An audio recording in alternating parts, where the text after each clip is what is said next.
أعوذ بالله من الشيطان الرجيم. بسم الله الرحمن الرحيم.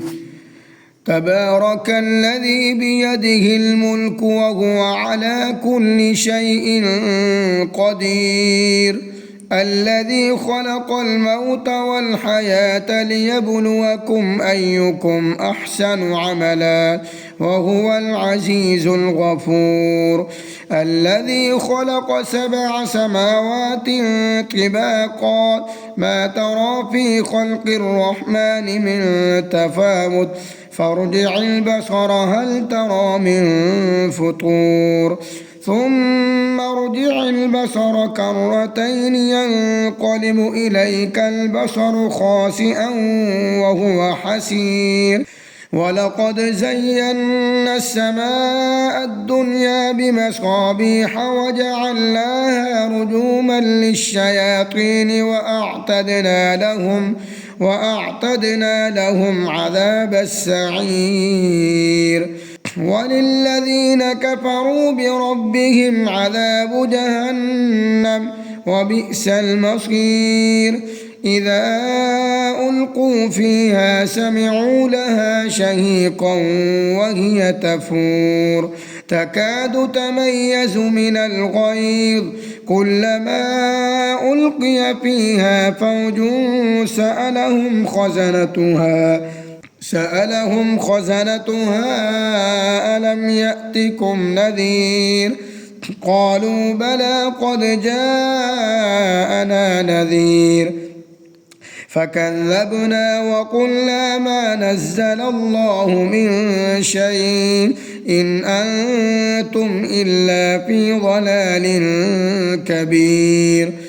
وقالوا لو كنا نسمع أو نعقل ما كنا في أصحاب السعير فاعترفوا بذنبهم فسحقا لأصحاب السعير.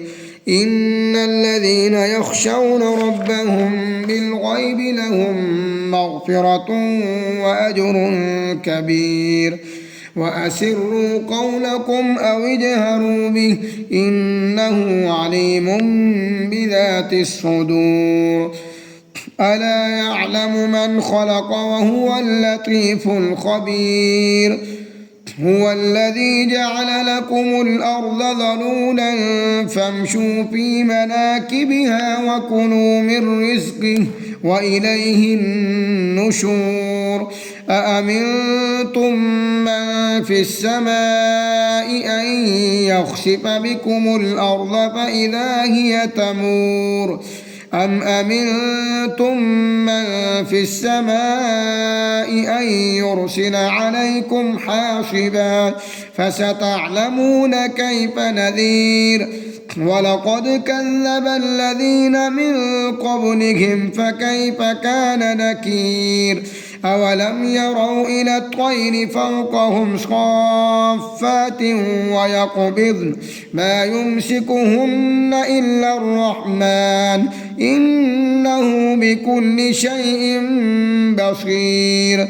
أمن هذا الذي هو جند لكم ينصركم من دون الرحمن إن الكافرون إلا في غرور.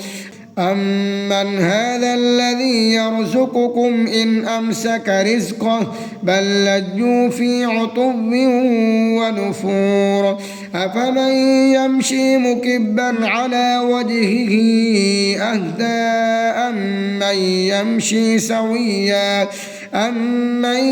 يمشي سويا على صراط مستقيم. قل هو الذي أنشأكم وجعل لكم السمع والأبصار والأفئدة قليلا ما تشكرون. قل هو الذي ذرأكم في الأرض وإليه تحشرون. ويقولون متى هذا الوعد إن كنتم صادقين. قل إنما العلم عند الله وإنما أنا نذير مبين. فلما رأوه زلفة سيئت وجوه الذين كفروا وقيل هذا الذي كنتم به تدعون قل أرأيتم إن أهلكني الله ومن معي أو رحمنا فمن يجير الكافرين من عذاب أليم قل هو الرحمن آمنا به وعليه توكلنا فستعلمون من هو في ضلال مبين قل أرأيتم إن أصبح ماؤكم غورا فمن يأتيكم بماء معين